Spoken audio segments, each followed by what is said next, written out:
all of us have a center point, and for very few of us, even who are Christians, that center point is God. Our center point is career, it's entertainment, it's sexuality, it's our marriage, it's our kids, it's our athletic prowess, it's all sorts of things. And many of them are not bad at all, many of them are great things. But Jesus is like a hobby in our spare time that we really enjoy. We just don't have the time we wish we had for it.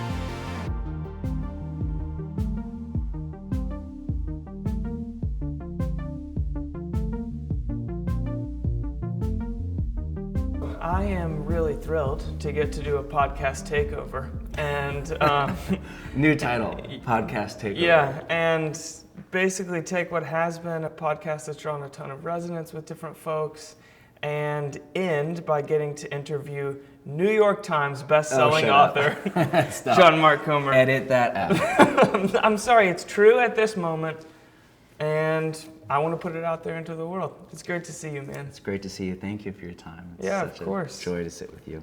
Of course. So I'd like to start here. I'd love to start with your motivations behind writing Live No Lies, the book that's just been released, because it may seem like a quick and hard right turn to some folks, because you wrote a book on Sabbath and then a book on Satan. And what happened to the Sabbath guy? Yeah, to many people be like, I thought we were resting here, and now we're talking about doing cosmic battle with an invisible enemy. So why this book after your last one? Yeah, I would imagine that to a reader, they're both out of me, for better or for worse, but this would feel like kind of a departure or a left turn. They do very much go together. You know, I'm gearing up to write this multiple book, at least 3, maybe 5 to 7 book series on formation and discipleship, and we're starting this new nonprofit called Practicing the Way, which is all designed to create formation resources for the church.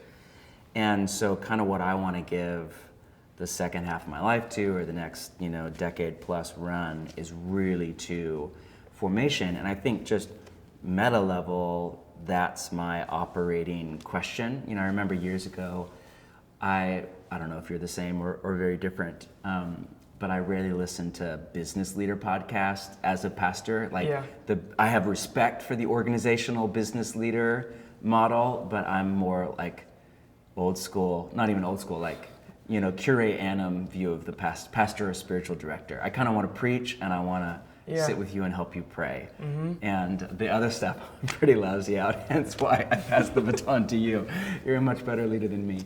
But I really listened to business interviews, but there was one with, I think it was Tim Ferriss and Jim Collins, who wrote arguably the best-selling business book of all time, Good to Great. Great thinker. I think he's a Catholic, I'm not sure. And at one point in the interview, he said, everyone working in the knowledge economy or in a creative field has one central operating question that all of their life is built around. And then he said what he was. And I did not even have to think about it. I was like, oh yeah, my operating question is, how do people change? Or how are people formed into the image of Jesus, or deformed into the image of, if you want to pick up this rubric, the world, the flesh, and the devil. That is like what gets me out of bed in the morning. As you know, the pastoral task, there's a lot of other very important work that we have to do, but really the work that gets me up out of bed is how do I function as a companion and at times as a guide to another soul on its journey into God and into healing, and in the language of the New Testament, formation.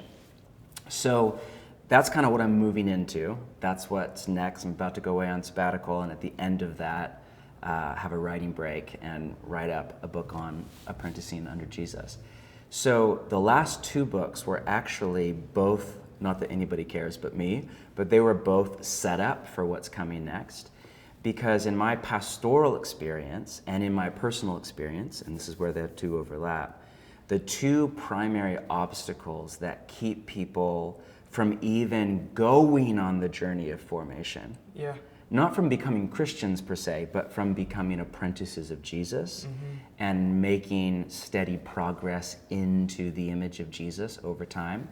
The 2, I'm sure there are more, this is not an exhaustive list, but the 2 primary ones I see in my own life and in the community, the church that we are both a part of, is one, hurry, as a one-word moniker for busyness and digital distraction and a life of speed and, life in the modern world.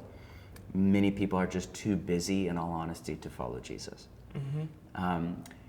And second would be, in blatant kind of wide-eyed language of Jesus, lies, or in more toned-down language, people living by secular assumptions about what constitutes a happy life. And these secular assumptions, and there are progressive examples of this, which are more common in our city, and conservative examples, which is more common for people listening from other parts of the world or other digital algorithms. Yeah. But both are in conflict with Jesus' vision of the good and the beautiful and the true. So a lot of my preaching is around a Venn diagram of 3 parts: biblical theology, spiritual formation, and cultural commentary. Biblical theology is what the Bible teaches. Spiritual formation is how we obey what the Bible teaches. This is, a gross oversimplification. Right. Cultural commentary is my attempt to explain the narratives of culture, or lies in the language of Jesus, the assumptions we live with that keep us from even wanting to hear what Jesus has to say, much less come to obey what Jesus has to say, whether it's about money or relationships or marriage or human sexuality and gender or whatever the example is. So, Philip Reef, that psychologist that has played such a key role in so many thinkers, myself included, he said the best way to critique secular culture is to biopsy it. And I love that word picture. Like, if you imagine, if you're a doctor and you suspect that part of the body is cancerous, they don't cut off your arm or whatever. They go in and they cut out a little biopsy, a little section that they suspect is cancerous. And they don't yell at it and scream about it and post about it online. They put it under a microscope and they turn the lights up to 11. And they look at it under the lights, under a microscope, what's in it, where does it come from, where's it going, is it good or is it not good? Do we need to deal with it or celebrate it? And that, I think, is a great way to kind of interact with the lies, or the narratives is a more gracious word, of secularism. Biopsy it, take a little piece out, hold it up under the light, the microscope, analyze it, what's in it, where does it come from, which I do a lot of that work in the book, like the philosophical underpinnings. The sex revolution did not cause the sex revolution any more than World War II caused World War II. Something else caused it. What caused it? And where does it go? Follow some of these thinkers, follow Foucault or some of these other thinkers, look at their autobiography, look at the end of their life, look at how it formed them and who they became. So that's kind of what I'm doing. So that's where these 2 books, Hurry was basically about obstacle number 1 to formation, and Live No Lies is basically about obstacle number 2. Yeah, so we have this church culture, which is commonly, believe the right things, right, and you will be formed into the image of Jesus, yes, which isn't working, right? I mean, just to say it bluntly.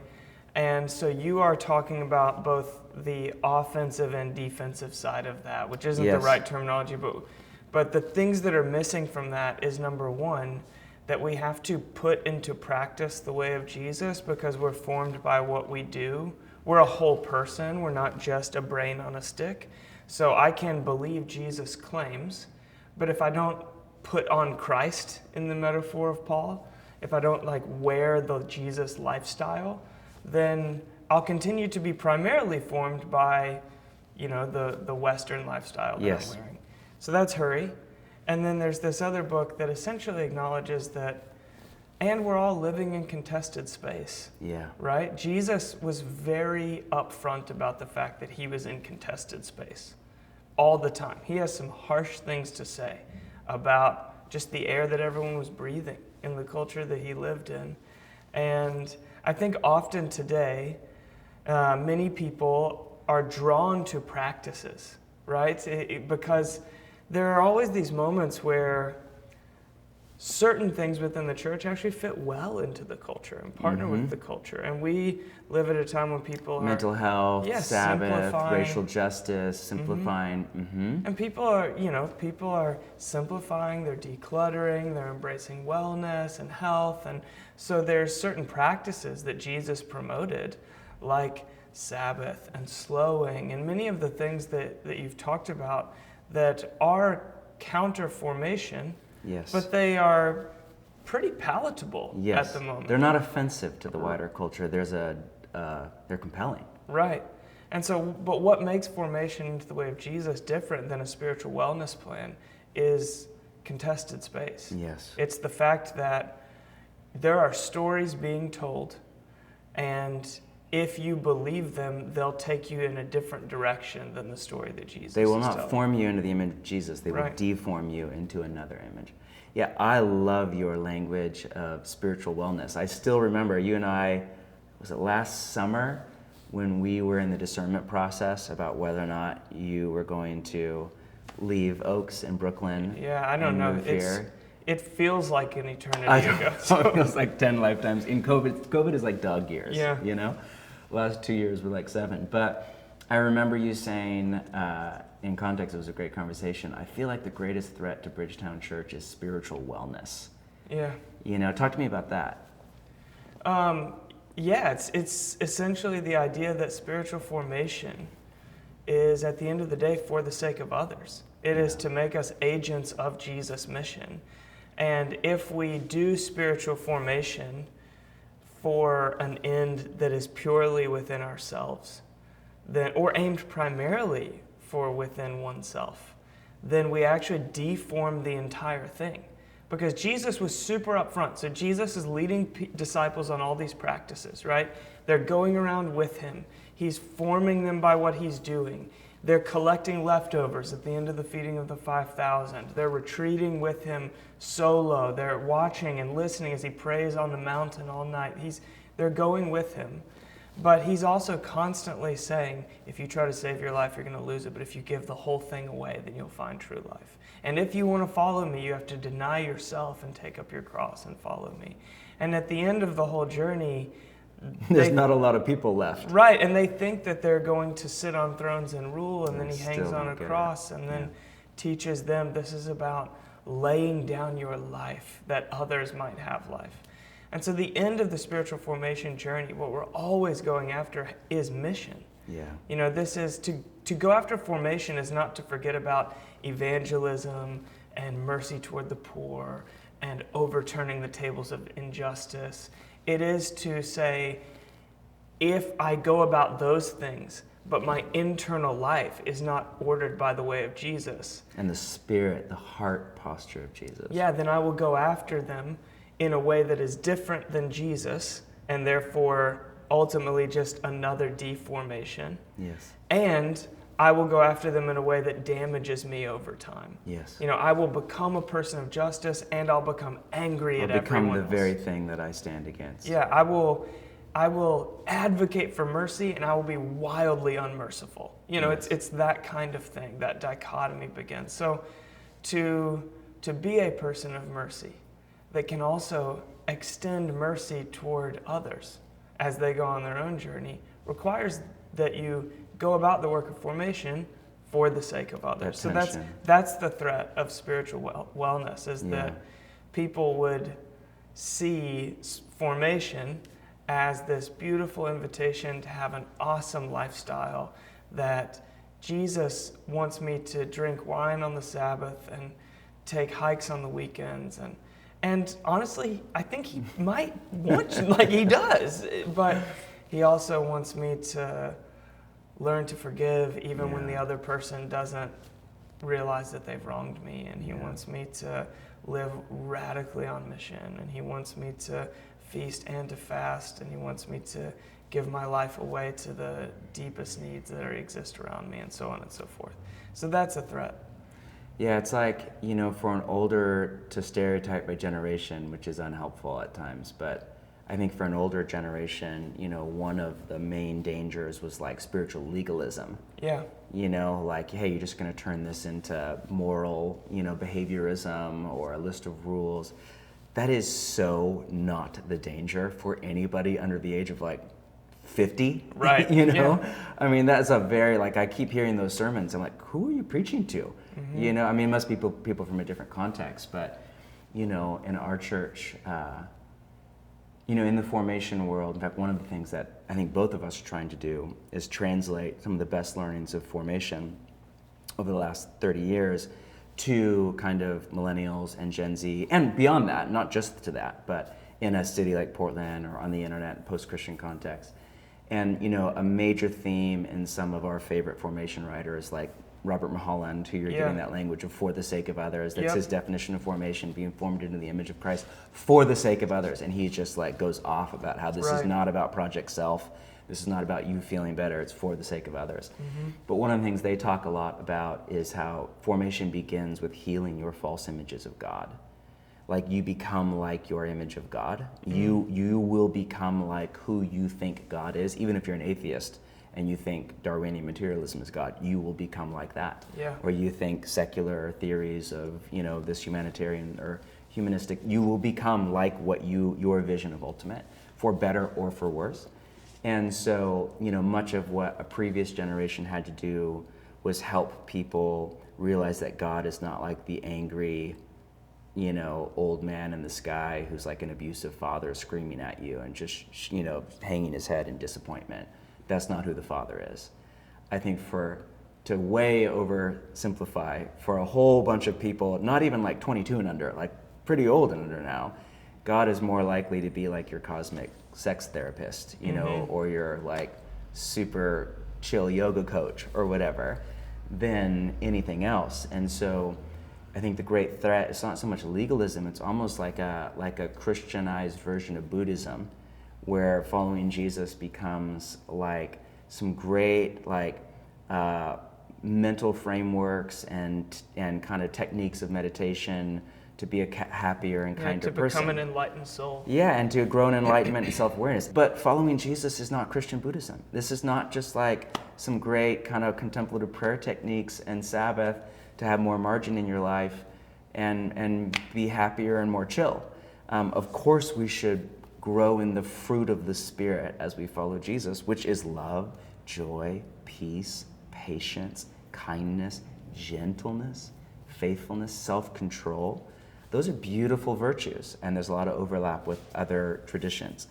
But spirituality, I just was thinking this morning about Paul's line in Ephesians 6, which is the, quote, spiritual warfare passage. It's not biblical language, but where he writes, our struggle is not against flesh and blood. We always talk about, it's not against flesh and blood, it's not against Republicans or Democrats or whatever, it's against, spiritual entities.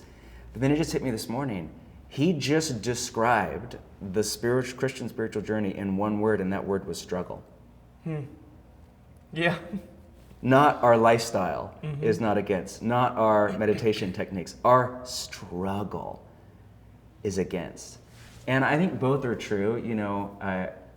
There's this spot, you're new to Oregon, so you have to go visit Pacific City. Have you been yet? No, I don't think so. You have to go. Is it on the coast? It's great. It's on the coast. I should not even say it. Nobody used to know about it, and then somehow, I feel like I've heard it referenced. Like when Instagram got popular, and there was like 3 minutes where there were all these like Instagram kids going out into nature and adventuring. Remember that word from like forever ago? Yeah. And they found this place in the coast, and then it got super popular, which is sad. So it's no longer a hidden gem. Now it's a gem. Well, it's okay for you to out it, though. It's okay to out yeah. it. So every summer we go to Pacific City, and you and I are runners, and I'll go out on a run, and the Oregon coast is beautiful, but it's really windy. And depending on where the wind is blowing that day, sometimes I'll start my run, and they're all out and backs because you're on the beach. And I'm feeling great. I'm feeling like, because actually the wind is at my back, but you don't really feel it when you're running. It doesn't, unless if it's really windy. You just kind of feel like you have 20% extra energy that day. Yeah. Like, I'm feeling good. This is great, vacation, whatever. And then I'll go out, however far, and then I'll turn around, and it's like, oh, no. And you realize, like, I have to go back 2 miles now, and it's like you're running against the wind. There's this there's this oppositional force against you. And so much of what I'm doing in the book, and I'd love to get you to talk, because both of us, the book really is based on a lot of the work of the Desert Fathers and Mothers. Yeah. And we share an affinity or a fascination, and really we're learning, I think, building a lot of our spirituality and our ministries off of them. And for what they gave us, and Gerald Sitzer in his book Water from a Deep Well, which is one of my favorite books of all time, his moniker for what they gave us, their deposit to Christian spirituality, was, in his language, a spirituality of struggle. And they, without iPhones, without living in cities like us, they were just so aware of their inner life and the felt experience of following Jesus. And it was like that running, like they realized there were times when you just feel like the wind's at your back, and it's Sabbath, and it's beautiful, and you're pleasure stacking with Jesus, and it's the discipline of joy. And there are times when it just feels like you are running into the wind. There's a force that is oppositional, that is moving against you, that wants to at least keep you from moving forward, if not blow you back. Mm-hmm. And they identified these kind of oppositional forces as what they called the three enemies of the soul: the world, the flesh, and the devil. And so that's the wireframe for the book. But I think that's where it's a both and of with Hurry and with this one. It's, yes, design a life architecture around abiding in Jesus, 110%. My yoke is easy. And our struggle is not against flesh and blood. Both are true. Yeah, and one of the things that I think you're naming that exists within the kind of churches that we have both led, which is primarily younger generations. Yeah, not entirely, but mostly. Yeah, primarily young adults. Is that there's a shift, and there's distinct points in history where there's kind of a spiritual shift. And the danger is always that the pendulum would swing too far, that we say, wait, but we've been missing this, and that we would then lose the things that were good. Reaction becomes overreaction. Yeah, and so the danger is that we would become people of formation, and we would forget that God leaves the 99 to go after the one. And for the sake of others. Yeah, and so there's a generation or generations of the church in the West before us that were just all about the lost.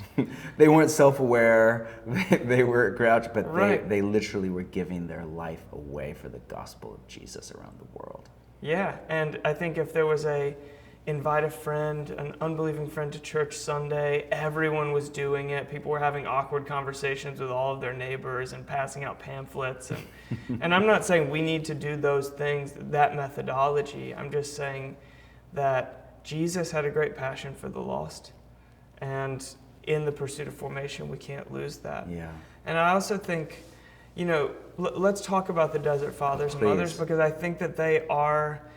If there's a point that we can look back to in church history and say, where can we learn from? Is there a moment similar to ours? To me, I go back to the emergence of the Desert Fathers and Mothers, which the very brief history... Tell us the history there for those that don't know. Very brief history would be the early church was thriving for 3 centuries. I mean, that's all the stories that pastors like you and I tell in the Vision series every fall. Is the I literally just did Polycarp in my last the church was on fire because it was this unique counterculture growing up in the midst of an empire, living by the way of love. And what seemed ludicrous at first then became attractive because these people were experiencing what Jesus called life and life to the full, in the midst of people that thought they were going after that by a different way and weren't getting it. And so the Christian community became intriguing and grew, and it was like wildfire spreading through the empire, to the point that eventually this famous moment happened where the Emperor Constantine dawns Christianity, the official religion of the empire. And it seemed like a great triumph at first. It seemed like, wow, Christianity is now accepted, no longer persecuted. Women and children are not being fed to lions for entertainment anymore. Right. And yet it became the diluting moment of the church. Because a pattern in church history is that typically when the church buddies up with worldly power the life of the church becomes diluted. And when the church is powerless, when it's most contested by culture, when it's most harshly persecuted, the church becomes the most powerful because it gets formed into salt, in the language of Jesus. The church becomes salt and light in those kinds of environments. And I think that the struggle of following Jesus that you're naming is shared. And so there's this thing that happens within the church that it becomes really powerful. So it was one of those, it was that first moment where the church buddied up with power. All that was great in the early church became diluted. It's still there, but you can't taste the life as much anymore. And so there was a few people, independent of one another, who identified with Jesus going into the wilderness in Luke 4 and facing down the temptations of the day and resisting the appetites in order to offer a truer life. And these people, who became known as the Desert Mothers and Fathers, independently went literally off into the wilderness, into the desert, to resist the appetites that the church had given into, essentially the cultural mistresses that the church was sleeping with. The compromises and complicities. To say, we will preserve the way of Jesus in an era of compromise. And that was their goal. Very and then what happened is people became drawn to them. Yeah. People went off. Yeah, they tried to be alone, and communities started to form around them. Yeah, communities formed around them, and we know some of their names. You know, we know St. Anthony and St. Benedict and St. Francis, but they became the monastic movement. Yeah. So we get, abbeys and monasteries and monks and nuns today from the Desert Mothers and Fathers. And like anything else, like there's different versions of that. Some not all are good. Yeah, not all are good, but they were the first communities that were formed to preserve the way of Jesus on behalf of the church. And so in this moment, I look around and I live in a hyper-secular city, and I see that in many ways, I think I would humbly say that the way of Jesus has become diluted in the church in the West. Yeah. And we've lost our saltiness, in the words of Jesus, just to name it. And so where can we look? I think we can look to the Desert Fathers and Mothers who wandered off into the desert and preserved the life. They faced down the idols of their day and resisted them, and they preserved something worth preserving. And so my great passion is that the church would become Desert Fathers and Mothers in the middle of the city, that we would do that without retreating, but that we could continue to live in environments like this where the church thrives historically, but very intentionally be formed by another story. So, and that's what you're writing toward. And that's, tell me about Born, because I know we share that passion. And I am a local church pastor. You, I think, are experiencing this moment of calling to the broader church. So tell me about how that is working for you and kind of where those things join together in your story right now. Yeah, well, I think much of what I'm trying to do and you are trying to do is take the wisdom and the best practices and the theology of the best of the Christian tradition over 2,000 years on every continent now, and bring the best of it to bear on how church is done, you know? And this can't just live at the level of ideas in a podcast. This has to get not just habituated into our body through our own individualistic discipleship, but into the architecture and design of our churches, you know? And it is my conviction, I don't want to sound overdramatic or arrogant, but that most churches in the West are not designed to facilitate deep inner healing and transformation of their people. That doesn't mean they're designed for evil things. Many of them are designed for conversion to Jesus or for social activism or for community organizing, good things. You know, Willard's interpretation, there's the famous line, go into all the world to make disciples. And everybody talks about it, but nobody agrees on what it means, you know, and so they import their own understanding of it, and they just say everybody should be doing one person meeting with another person once a year. Like, well, where did you get that how does, Jesus never said that's what make disciples means. Jesus didn't do that. That's a whole other conversation. But Willard's take on it was Jesus was saying, make disciples, not converts. Don't make converts to Christianity, make disciples, make apprentices of Jesus. So however you do that, invite people to follow Jesus and apprentice under Jesus.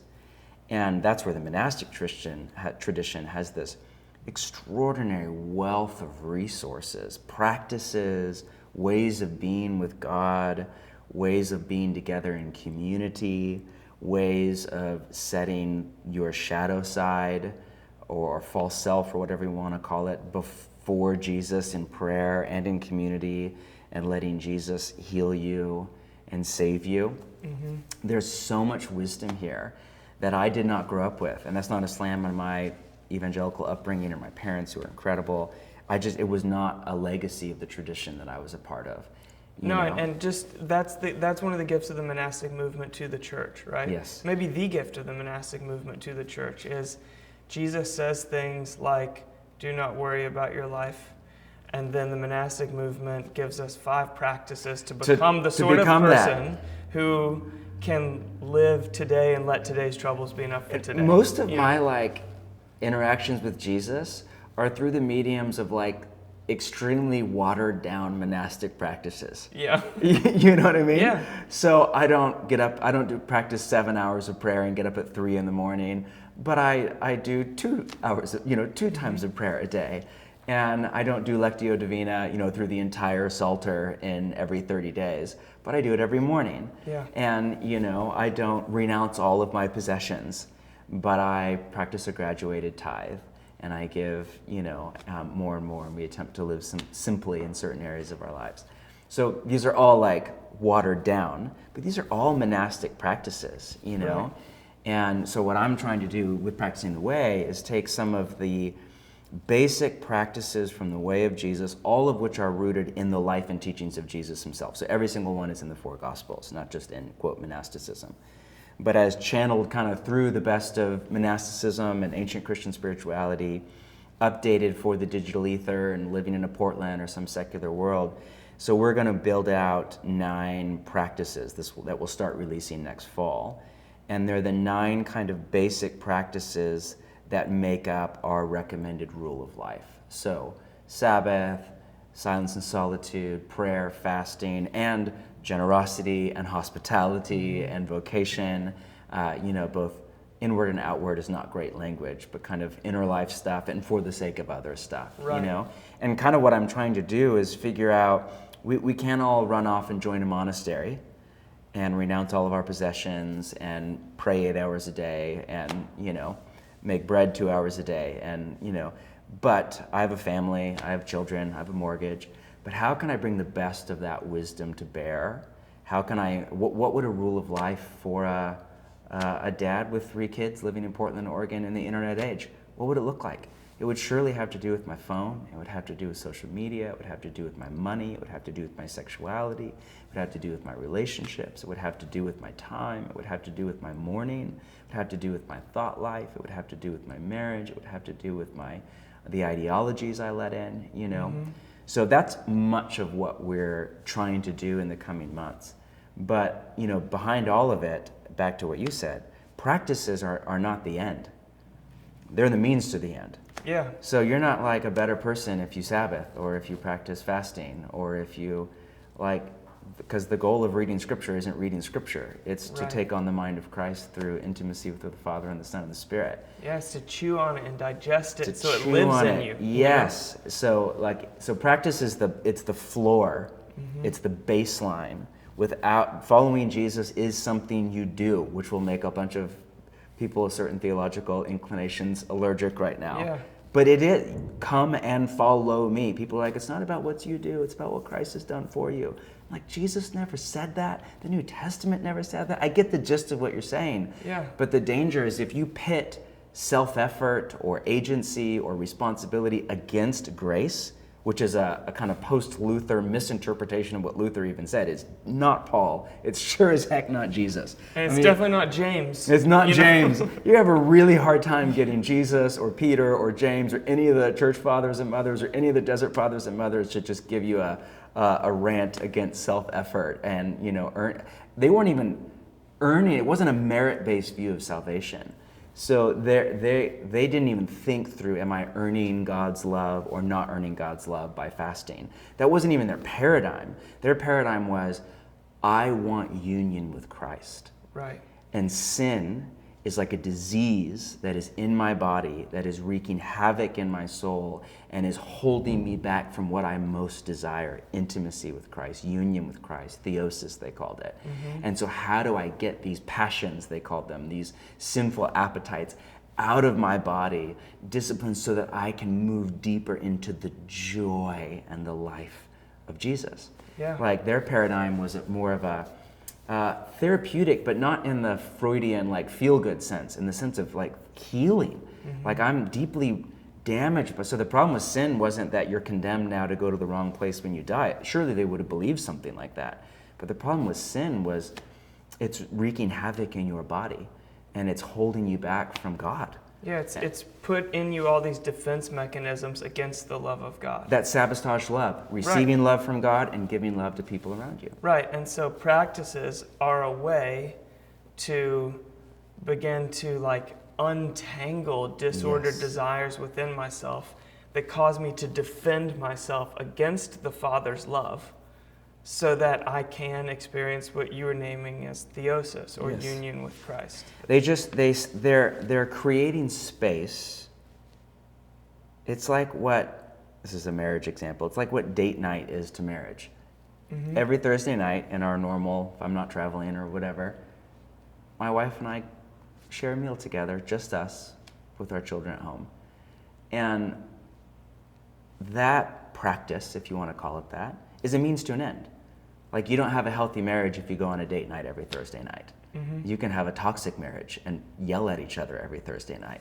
Yeah. But that practice of we're going to carve out an evening a week and we're going to dedicate attention to one another. We're going to listen to one another, and we're going to attempt to listen at a deep level. Not just like the conversations you have on a regular day, like, all right, who's going to the grocery store? Who's washing the dog? Who's picking up, Jude from school or whatever, the kind of busy, which that's great, but really attempting to listen to each other at a deep level, and what happens every date night is the pain points of our marriage come up. And if it was a great week together, sometimes it's just fun and we're dreaming about the future. And if it was a hard week together, sometimes it's the pain that comes up, and both need to come up. So that's a very human example, but the practices are just creating space for whatever is in us to come up before God. And for the differences in a marriage, it's two equals. With God, it's very different. God is the one healing us and saving us. And so whether it's a more solitary practice, like silence and solitude, where you're in quiet, contemplative kind of practice before God, and this stuff, anxiety is coming up, you find your mind is running off in anger at your boss or whatever, or this person, or hurt feelings are coming up, and you realize, actually I was just yelling at my wife or my kid, actually because I'm really sad because this person said this nasty thing to me and it hurt my feelings. I don't know what to do with these emotions. Or like this stuff that's in you comes up to your field of awareness, and you get to do that work of kind of letting it go at the feet of Jesus, detaching from it, letting Jesus sort some of that stuff out. The divine therapist is what Thomas Keating called God. He said, he's the good physician. Jesus called himself a doctor, and he didn't live in a world where there was Western medicine and Eastern medicine and therapy as three separate categories. That's not the ancient world. It's not Jesus' worldview. You're a body, you're a soul. He was a physician for the healing and the renewal of your whole person. So, Thomas Keating called Jesus the divine therapist. Like in prayer, we sit before him and we just experience healing. Or in in communal practices like community, the Lord's Supper, eating a meal around a table, serving the poor, worshiping on Sunday together as a believing in Jesus community. That too will drag stuff in you. I mean, you're at church, you're sitting through a sermon, you're at a community meal, and you're angry at that one person, or you're insecure or somebody is like pointing out your behavior and pointing out what you're doing, and it's coming to they both have the same effect when you're alone and when you're in community. These practices, they bring to the surface what's already in you, so Jesus can start to do an extraordinary work. Yeah, and you spoke to a rule of life for a father of three in a city like Portland. And I would also just say that as the pastor of a local church, and I'm trying to drag us into more practical ground Sure. here. I think that much of what I have inherited and learned, maybe the best way to say it is just this, that there's two ways that God heals, but he always heals, right? God sometimes he heals slowly over time through his presence, and sometimes he heals instantly through the miraculous. Yes. But often the way that we do church, we don't know how to deal with the deepest things that are hurting people or keeping people from experiencing the obstacles. Yeah, the deepest obstacles. So there's, say this is a total hypothetical, but there's a woman in the community who had buried a childhood abuse thing, and it came up. And unless there's like some miracle breakthrough moment where at the end of a worship gathering she was weeping and in tears, and God renewed her memory, which that sometimes happens. It does, Like yes. miracles happen. But what if that doesn't happen and she has this childhood abuse that has come back up, and now it's defining her present, and she's carrying pain and she doesn't know how to deal with it. But she's realizing that this pain is informing the way I parent. It's putting up walls between me and my husband. We mostly just recommend someone to a good therapist and like wash our hands of that one. Yeah. And having anything that goes beyond like theology, willpower, or emotional experience at church, we're like, we don't know how to deal with that. Right, and so what we're talking about here is just a toolkit for transformation. It's how people change. It's broadening our understanding of what shapes the soul and what have we been equipped with through Jesus by the power of the Spirit to care for souls. Yeah. And so one thing you named is a rule of life, which is sticky terminology, today. But I know is something that you and I have both drawn from a lot personally. So I wonder if you would just describe what that means to live by a rule of life. Yeah, we were just chatting before we hit record, like, everybody says, don't call it that, because it's ancient language, not modern. Yeah. And we both still call it that. Can we do a way of life? Or a rhythm of life, or a habit stacking of life, or whatever. And that may be way better. Who knows? Yeah. I kind of like that it's ancient language and you have to explain it, because it's a great teaching opportunity or learning opportunity, So I always tell people it's rule of life, singular, not rules for life, plural. Mm-hmm. So this isn't like a list of rules, of do's and don'ts. Though you may have some rules, and most rules of life have some rules in them. Yeah. But a rule, actually, we were on that same phone call. We were sitting with an expert on church history, and he said, prior to St. Benedict in the 6th century, way of life and rule of life were used interchangeably. Right, yeah. And so your way of life, your rule of life, it's from this ancient Latin word regula, which is where we get English words like regular. It's where we get the English word ruler, rule of life. Mm-hmm. And it literally meant, as I understand it, a straight piece of wood. And the theory is, and there's disagreement and debate, but the theory is that it was used in the Latin Mediterranean in the first couple of centuries for a trellis in a vineyard. Mm-hmm. Trellis is made out of straight pieces of wood. And if you think of a winery, you have vines coming up out of the ground and grapes that grow along trellises. And Jesus' most in-depth teaching on what we would call spiritual formation is John 15. Beautiful. Abide in the vine. Mm-hmm. I am the vine, my Father, you're the branches. Abide in me and you will bear much fruit. It's this beautiful agrarian metaphor of the way that we are formed into the image of Jesus is through abiding, through living in a relational union, is what the ancients called it, with God. If you think about a vine and a branch, where does the vine end and the branch begin? I don't know the answer to that question. Right. And while the ancients would say there is creator and there is creation, there is God and there is you, this is not like Hinduism, You don't have a spark of the divine. Like it's not a conflating or confusing of these two ontological categories. But in prayer, where does God end and where do you begin? Where does the branch end and the vine begin? Like I am in the Father and the Father is in me and you are in me. I mean, wow. And that is the best definition I know of Christian mysticism is Christian mystics are those who want to experience actually what is true of them theologically. So we're in Christ. I'm in the Father and the Father is in me and you are in me. That's true of me theologically once I am baptized, immersed into the Trinitarian reality of Father, Son, and Spirit. Most of the time I sit down to pray and my brain is like all over the place and I start thinking about that mean comment on Instagram or that thing that made me mad or that person that didn't do what I wanted them to do. Sure. I'm not feeling like I'm in the divine dance with the Father and the Son and the Spirit, you know? But theologically I am. Christ has done that work. He has put me in that place. So how do I take the blinders off? How do I actualize what's true of me theologically based on the death, resurrection of Jesus Christ? So that's what Christian mysticism is, or if you don't like that language, that's what Christian contemplation is, attempting to become who you are in Christ and experience what Christ purchased for you on the cross in prayer. It's all about prayer. It's all about union with God, you know.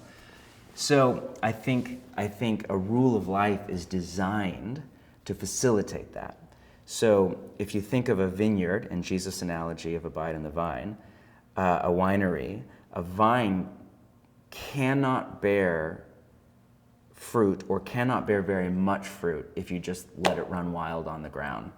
It will become under threat of wild animals or disease or getting stepped on by other people, or it won't get the maximum amount of light. So you put a vine up onto a trellis in order to get it up off the ground, keep it healthy, get it as much light and sun and rain as possible, and to index its growth in a certain direction because you want it to become a certain kind of vine. And so what the ancients said was, hey, Jesus said, abide in the vine and you will bear much fruit. If we're like a vine, if we're like a winery, then we need a trellis. We need some kind of a support structure to get us up from the things that are a threat to our abiding and to give us maximum exposure to God and to index our growth in a certain direction. And so that's what a rule of life is. It's just a way of living. I define a rule of life as a schedule and a set of practices and relational rhythms that organize our entire life around abiding and allow us to live in alignment with our deepest desires, which I think are for God and for union with Him. And so it's a life architecture in very like upper middle class Western language. It's a life designed to make abiding in Jesus the center point of everything. All of us have a center point, and for very few of us, even who are Christians, that center point is God. Our center point is career, it's entertainment, it's sexuality, it's our marriage, it's our kids, it's our athletic prowess, it's our, the band we're playing in, it's all sorts of things. Many of them are not bad at all. Many of them are great things. But Jesus is like a hobby in our spare time that we really enjoy. We just don't have the time we wish we had for it, rather than like the fulcrum point of our entire existence. Yeah, and so you and I, personally, with a few other friends, designed a rule of life for our time. Specifically designed for like guys who are lead pastors of churches in urban centers. Because that's who we are. That's who we are. And that happens to be not most people and a particularly weird version of a person, but that's who we are. So they're like mom with 3 kids and wherever is like, not my rule of life. Right.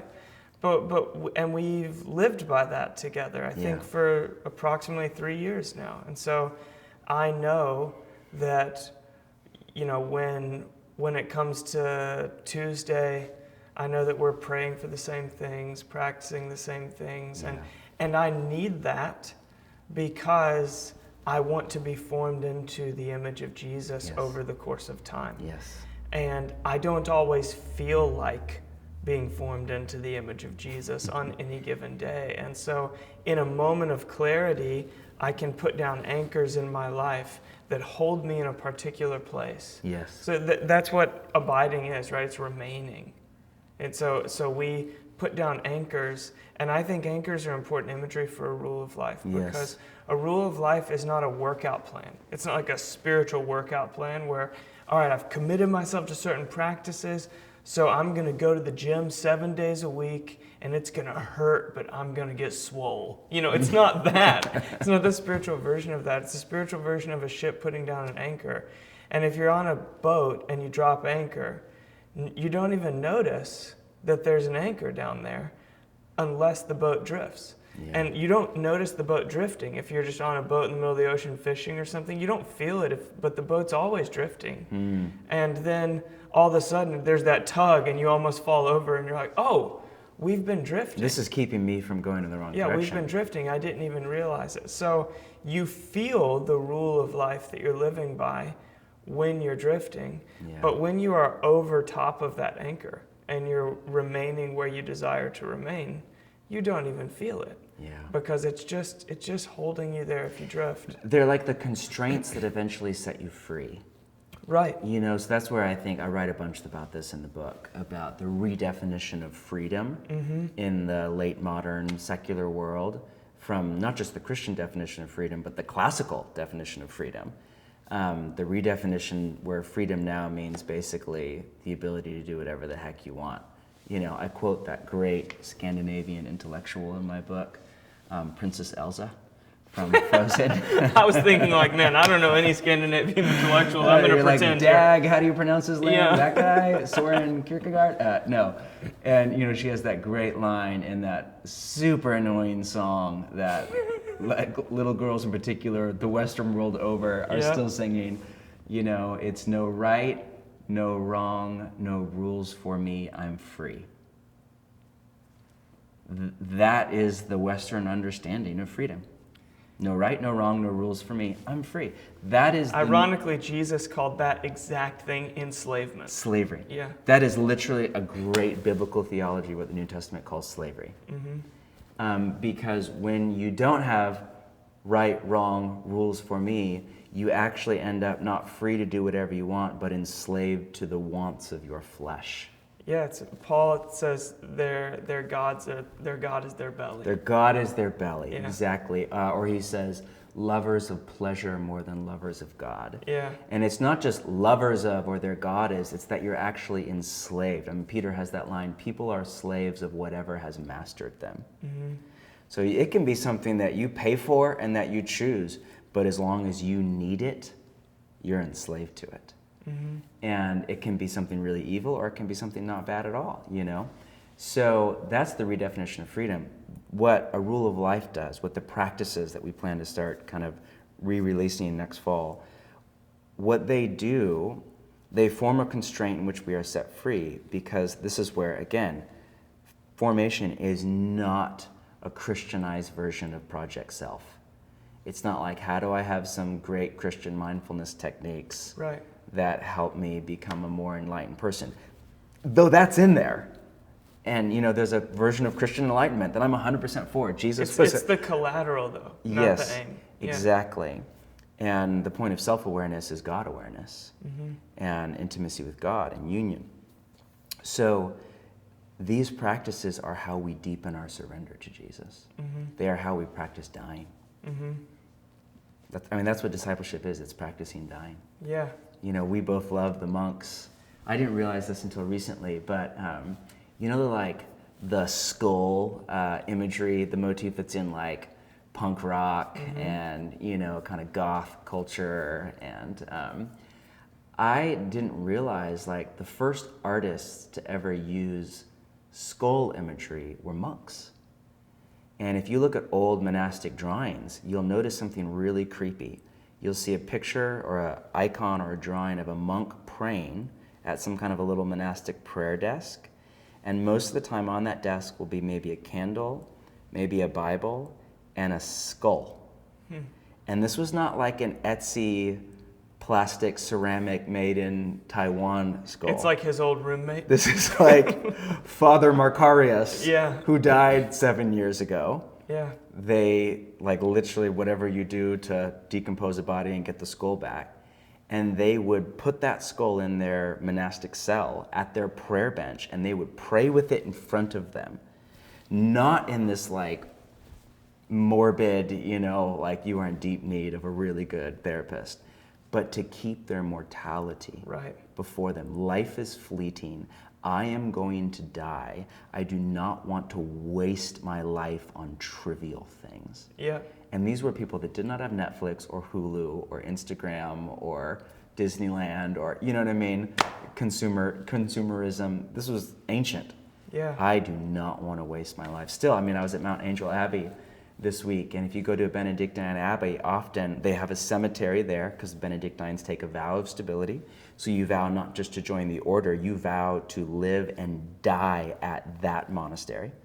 So I was with Father Philip, who is the guest master, coolest job title ever. Yeah, he runs master. their hospitality. I'm like, how do I become a guest master? Yeah.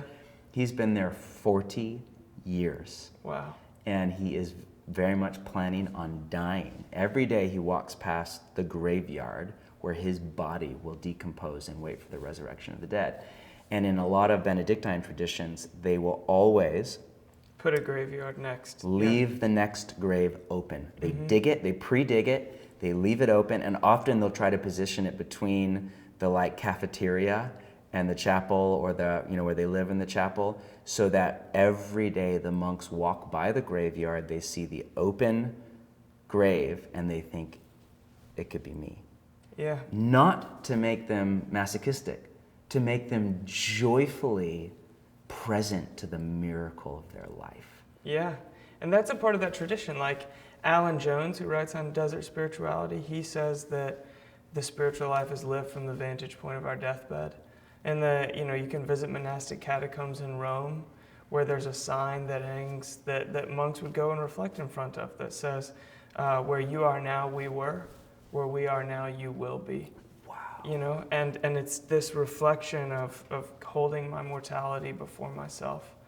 And so yeah, I mean, I think that we've talked so much on a pastoral level about this stuff that's particular to us, but if culture is going where we both think it's going, which is some version of the U.S. looking more and more like France, Brave New World. Yeah, or hopefully not that, but yeah, I think being a Christian is becoming increasingly unpalatable to the surrounding culture, and as a pastor of an Orthodox Christian church, like historically Orthodox Christian church, that doesn't scare me in the least bit. It excites me. Yeah. And it excites me because of where we started, that the church has always thrived and become salty and concentrated. The life of Jesus has become concentrated in hostile conditions. So I'm like, man, I might not just manage this thing and during smooth sailing, I might get to ride a wave. Yeah. But if that is to happen, then we have to have a resilient form of discipleship that shapes us into a different image than the culture is shaping us into. And so this is a moment for the church. Yeah. It's a moment for the church. Defining moment for the Western church. To conform or to be formed into the image of Christ. Yeah. And so, we've just been talking about this. We believe in practices like practicing the way, everything you're putting out there, like rule of life and ordering our lives by a particular way, dropping anchors and saying, my dream is not, whether something will work out 3 to 5 years from now. My dream is the kind of old man I want to be in my 70s, and trying to teach other people to dream that way. But I would love if we could just land in a personal place for you, which is, you've talked a lot about pastorally why Live No Lies, why this book next. But I know that you've also said to me a number of times that this is the hardest book that you've written, but also maybe the most important book that you've written. And I, as your friend, am just really proud of you for writing a book that wasn't the easiest next book to write. So I would love if you would just end by just sharing on a personal level, why this book next? Why this topic? And what's made it hard but important to put out there into the world? There's no version of either of our future as Orthodox Christian pastors and teachers of the way of Jesus and preachers of the gospel of the King and the kingdom that does not involve a lot of angry oppositional pushback from people. Yeah. I was on a phone call or a Zoom. Have you heard of Zoom before? Yeah. You ever been on a Zoom? Mm-hmm. It's I this have new heard of thing that. that's kind of annoying. It's like Skype, kind of. It's kind of like yeah. Skype, Mm-hmm. but not as good. I don't know. It doesn't have the cool boot, doot, doot. Yep. And I was on this Zoom call, and there was a professor from Nigeria named Dr. Sunday. Great, brilliant mind, wonderful person. And he was talking about persecution. And there just been, where he is, a Boko Haram, which is a Islamic jihadist group, violent kind of act of terror against Christians, and 42 Christians have been murdered. And he was grieving it. And I don't use the word persecution for the felt experience of following Jesus in the West. You know what I mean? Like maybe not getting a raise or having somebody be really nasty to you on Instagram is not. That's as bad as it's gotten for me. That's so a far. bad. The worst case scenarios I hear is you won't make it as high at this corporate company as you would have, and people will be mean to you and not want to be friends with you. That's about as bad as it's. There's lots of fear mongering. Yeah, we're holding that in perspective. Lots of conservative fear mongering of what's happening in America, and I don't think that it will go the way of dystopia for lots of different reasons. But really not that bad. But it's interesting to hear Dr. Sunday say, he said, all Christians face persecution. He said, to be Christian is to be persecuted. Then he said, in my country and where I live, that looks like Boko Haram. And then he said, in your city, that looks like ideology. His language, not mine. Yeah. And I thought, oh, wow, that's interesting. That's not how I would have said it, or it's not the frame I would have put around it. But there is an ideological persecution, or at least opposition, that is the new normal.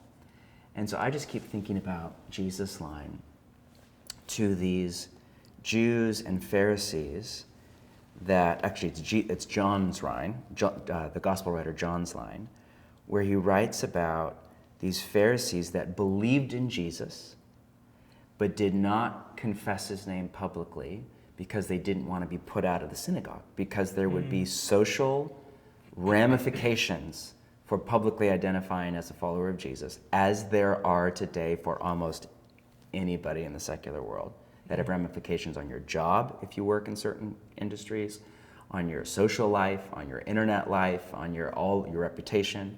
There is now a shame-based stigma for identifying with Christ in our culture.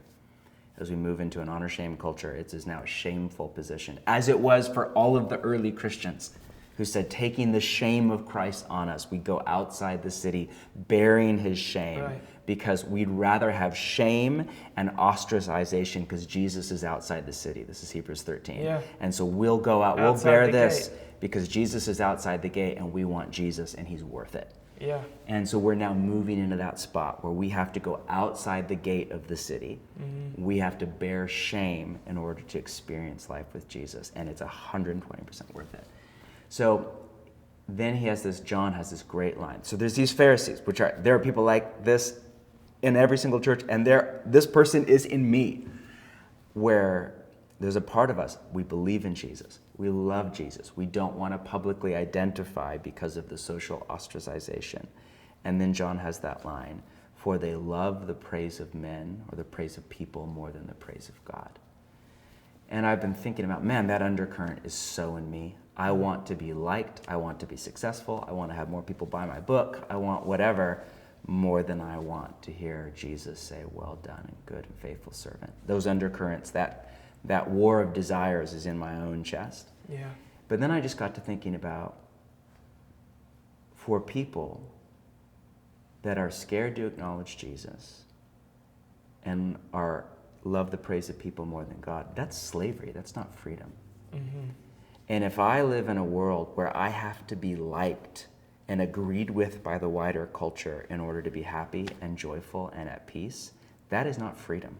Mm-hmm. Even if I can try to create a lifestyle or a digital brand that doesn't get me in trouble, that's slavery. Yeah. That's slavery to ideologies, to performative identities, to towing the right line, to editing myself constantly, to not being who I am, to not being faithful to Jesus, and above all, to missing out on union with the Father and the Son and the Holy Spirit. That is slavery. It is not freedom. Mm-hmm. So the great invitation, whether you're a pastor or just a random person working as an accountant at whatever corporation, man, there is a freedom that could come from this, of dying to the need to be liked and approved of by the wider culture, and discovering that on the other side of that, and it will feel like death. It will feel painful. There is no version of dying that doesn't feel like hurt, death. Yeah. you know? But the other side of it is freedom and life. So what if I became the kind of person, not who was liked and approved of by the world? This is never going to happen. I'm a Christian. What if I became the kind of person who didn't need that and could still be deeply joyful and relaxed? That sounds like freedom. Yeah. And that's the great opportunity before all Christians right now in the coming years in the West. Amen. Go in peace to love and serve the Lord. See you after sabbatical. Thanks so much for listening to today's conversation. If you want to go deeper, this is just scratching the surface. Feel free to pick up a copy of my new book, Live No Lies, available wherever books are sold. There's a link in the video notes. Also, make sure you subscribe to this YouTube channel to just stay up to date on new material coming from me with this podcast and more in the future. And finally, I just want to say thank you. This entire podcast and video series was brought to you by our partners at World Vision, who are doing great work all around the world, in particular with the most vulnerable, but have just started to kind of move into the arena of caring for pastors. Pastors are, just facing a lot in the last year or two, in particular with a global pandemic, but so much more. A lot are feeling beat up and burned out. And World Vision partnered with Danielle Strickland, who's a friend of mine and a great teacher and writer and thinker, to put together a new resource called Soul Care Prayer Rhythms, which is kind of an intro to how do you keep your body and your soul alive in a time like the one we're living into. You can follow the link in the video notes for more information to access this resource for yourself. And again, thank you so much to our partners at World Vision who made this possible. All right, have a wonderful day and peace to you all.